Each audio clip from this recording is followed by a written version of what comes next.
Hello everyone, we are Virtual Engineering. This is Electroverse and we are in the single-phase circuits laboratory.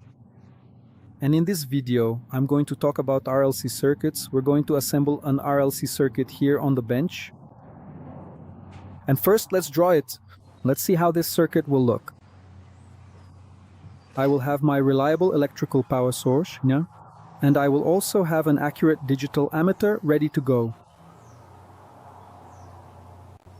Here is my specific resistor, and here is my individual inductor, and finally, here is my own capacitor. So when we examine the R circuit, we are looking at the purely resistive component where the voltage and current stay in phase, L and C, where the inductive part I call XL and the capacitive part I call XC. XL and XC are calculated based on the frequency of the source, folks. But let's already work with the values of XL and XC. What I'm going to do is install a voltmeter right here.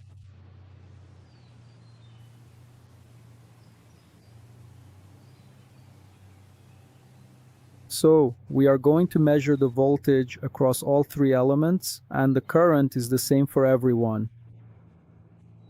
Well, what do I have here on the bench? So something is missing. I'm going to start arranging things because I have more components. I'm going to place this power supply here. I'll carefully place this ammeter right here nearby.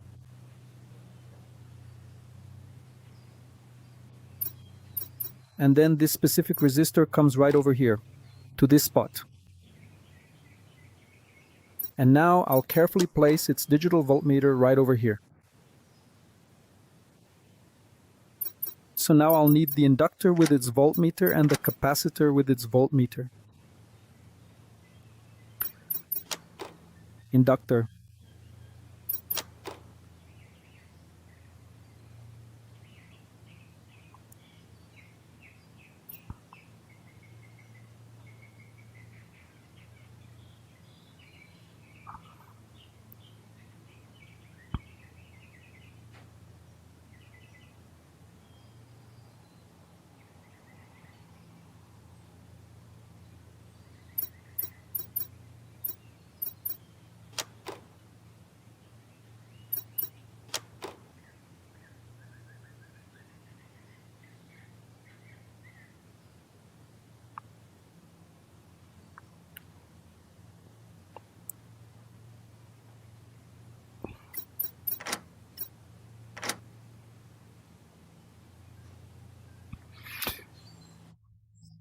Alright, so here it is, folks.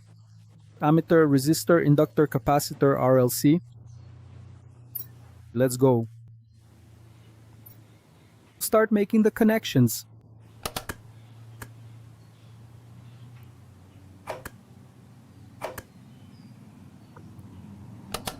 Everything in series.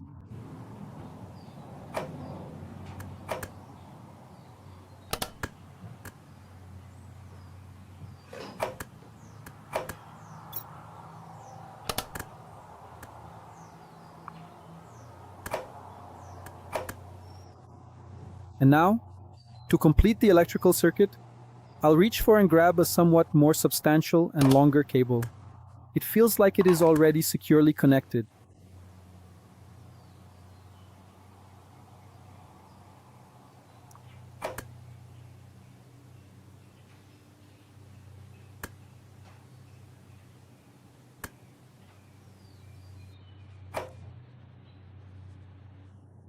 And moving on now to the voltmeter's parallel connections.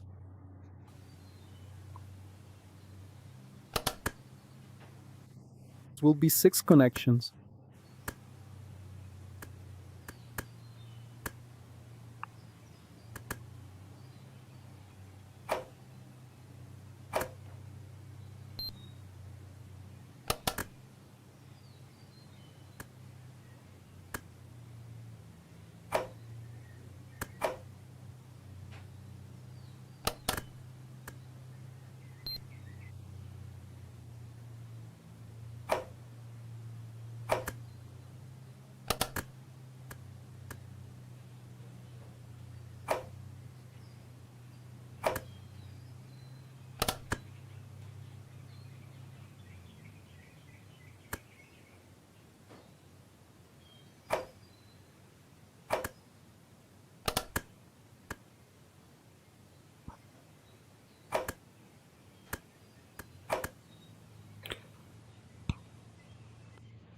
So the connections are done here.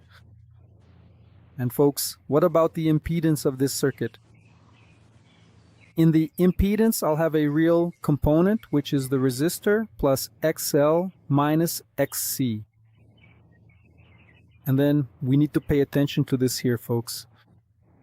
Pay attention to this point here.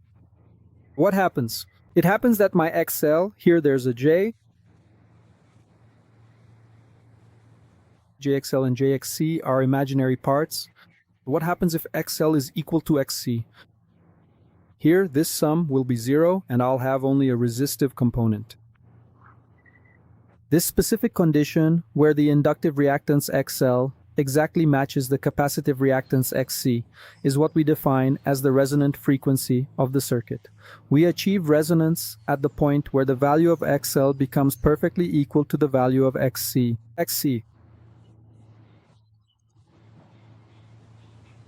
Right. Technically speaking, that's it. I could say that if I make XL equal to XC, let's quickly do XL equal to XC here. I have to go XL. That's the same. A 2-2PF. No, it's equal to the network frequency times L. It is equal to 1 over the network frequency times C for capacitance, L for inductance, and C for capacitance. So guys, if I do the algebra here, I move the W this way and the L this way, so I'll have to have W equal to 1. Over the square root of LC, the resonance frequency, so guys, is 1 over the square root of LC. So if I have your fix an L and want to find out the capacitor for the resonance frequency, it is. I can do the calculation because W is 2 pi times the frequency of the network frequency. I already know it's 60 Hertz. So guys, if I do the math here, which I won't do, but if I do the math here, 2 pi times 60 Hertz will give 377. So I do the algebra here, I can fix a value for L and find a value for capacitance for my resonance frequency. I can do that for the power grid. If it's a radio system, then I can modulate this resonance frequency. However, for our purposes right now, let's stick to this specific approach. First, we'll set a resistance value here. So let's go ahead and input 250 ohms. Then we want to make sure that XL is different from XC. So I'll adjust XL to be the larger value of the two. To finish this setup, I'm going to lock the XC value right here so it doesn't change. I'm going to make XL greater than XC, so XL is at 297 and XC is at 160. And now folks, I'm going to apply here 100 volts, applying 100 volts folks. I'm going to get 0.33 amperes guys. Let's take a look at what voltage we have here. Looking at the readings we have in terms of magnitude 90, 99 and 24 volts. This is voltage folks in magnitude. Now we're not currently considering the complex phasor aspect of this calculation, right? If I go ahead and reduce my total inductance value, you can see quite clearly that I will increase the overall circuit current as a result. Just take a close look at the circuit diagram here. And you can see that the specific voltage drop across the inductor actually gets really low as the resistance changes. And look, I have here 55 volts on the capacitor. Folks, what am I going to do? I'm going to set it to 100 volts, 100 ohms, and I'll make these two values equal to make it purely resistive here. In other words, the inductor will cancel out with the capacitor and I'll have a purely resistive circuit. And it will be 100 divided by 100, so I'll have 1 ampere. So let's do that. I'll try to set it to 100 here. And I'll try to set 100 ohms here as well. 101.96. Look folks, 100 here and 100 here, they cancel each other out, so the voltage is the same. On the capacitor, it's really low, and just look at that.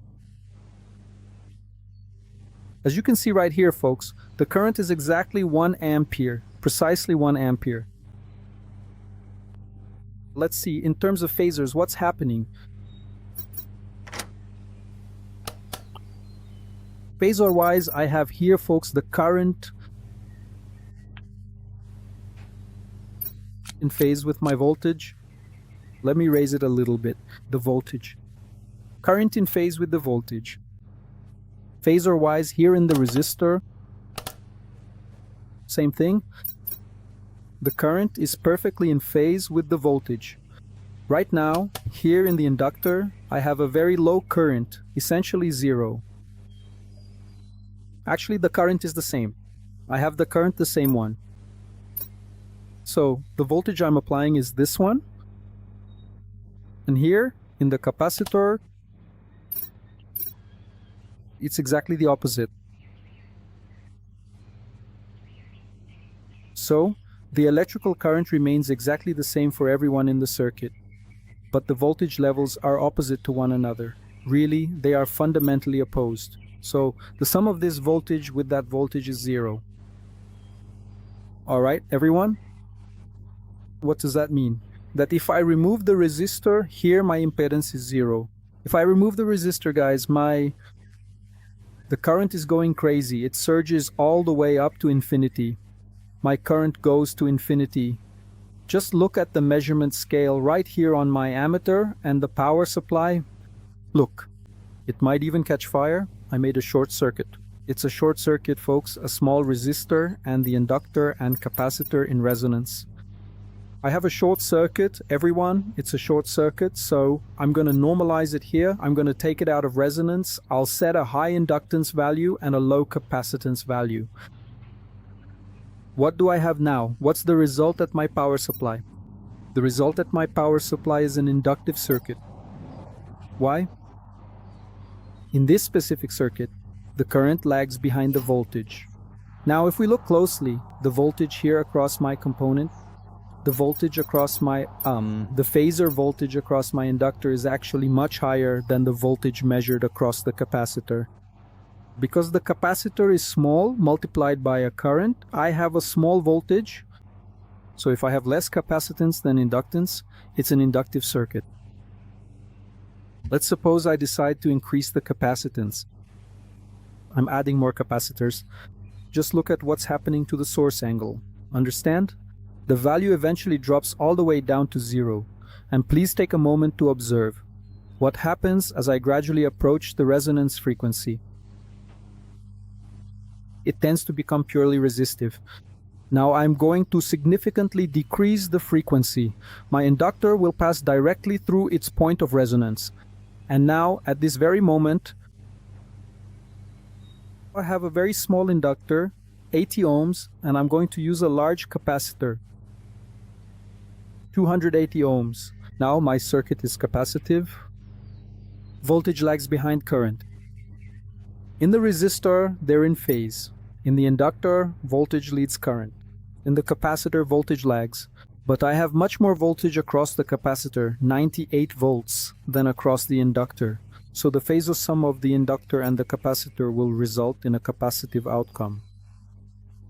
And this will be reflected here in my final current, which is capacitive.